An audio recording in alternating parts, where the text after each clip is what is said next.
Cinema hall থেকে নেমে গেল জিন 3, কারণ কি? অপরদিকে এবার যুক্তরাষ্ট্র ও কানাডায় বরবাদ, জানাবো আপনাদের।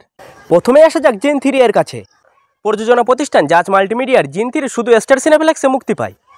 মুক্তির সময় প্রযোজনা প্রতিষ্ঠানের কর্তৃপক্ষ আব্দুল আজিজ এটিকে তাদের ব্যবসায়িক কৌশল বলেছিলেন। তখন এও বলা হয়েছিল মাল্টিপ্লেক্সে ছবিটি ভালো ব্যবসা করলে পরবর্তী সময়ে আরও বড় পরিসরে ছবিটি মুক্তি পাবে। কিন্তু ছবি মুক্তির 12 দিনের মাথায় জানা গেল জিন 3 ছবিটি স্টার সিনেপ্লেক্স কর্তৃপক্ষ তাদের প্রেক্ষাগৃহ থেকে নামিয়ে নিয়েছে। দেশের অন্য কোনো প্রেক্ষাগৃহেও চলছে না ছবিটি।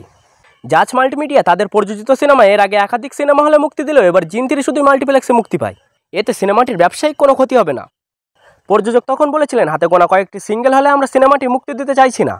সিঙ্গেল হলে আমরা পারলে ঈদের পর বড় পরিসরে ঢুকবো, না হলে ঢুকবো না। এতে আমাদের ব্যবসায়িক কোনো সমস্যা হবে না। জিন 3 ছবির প্রধান চরিত্রে অভিনয় করেছেন সজল ও নুসরাত ফারিয়া। ছবি মুক্তির আগে এর একটি গান বেশ সাড়া ফেলে। কন্যা শিরোনামের গানটি লিখেছেন রবিউল ইসলাম, গানটি গেয়েছেন কনা ও ইমরান। এদিকে স্টার সিনেপ্লেক্স সূত্রে জানা গেছে মুক্তির পর থেকে জিন 3 ছবিটি ব্যবসায়িকভাবে সফলতা পাচ্ছিল না।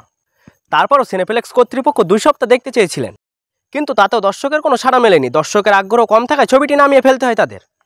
জিন 3 ছবিটি নামিয়ে ঈদে মুক্তি পাওয়া অন্য ছবির প্রদর্শনী বাড়িয়ে দিয়েছে স্টার সিনেপ্লেক্স কর্তৃপক্ষ। স্টার সিনেপ্লেক্সে এখন সবচেয়ে বেশি প্রদর্শনী চলছে মেহেদী হাসানের বরবাদ ছবির। এরপর আছে যথাক্রমে শিহাব শাহিনের দাগি, এমরাহিমের জঙ্গলি ও শরাফ আহমেদের চক্কর। অপরদিকে গেল ঈদে দেশের প্রেক্ষাগৃহে মুক্তি পায় শাকিব খানের বরবাদ। এখনও সর্বোচ্চ শো নিয়ে চলছে এটি। এর মধ্যেই জানা গেল নতুন খবর। আগামী 18 এপ্রিল যুক্তরাষ্ট্র ও 19 এপ্রিল কানাডায় মুক্তি পাবে মেহেদী হাসান হৃদয় পরিচালিত এই সিনেমা। এর মাধ্যমে আন্তর্জাতিক পরিসরে সিনেমা পরিবেশনা শুরু করেছে শাকিব খানের প্রযোজনা প্রতিষ্ঠান এসকে ফিল্মস।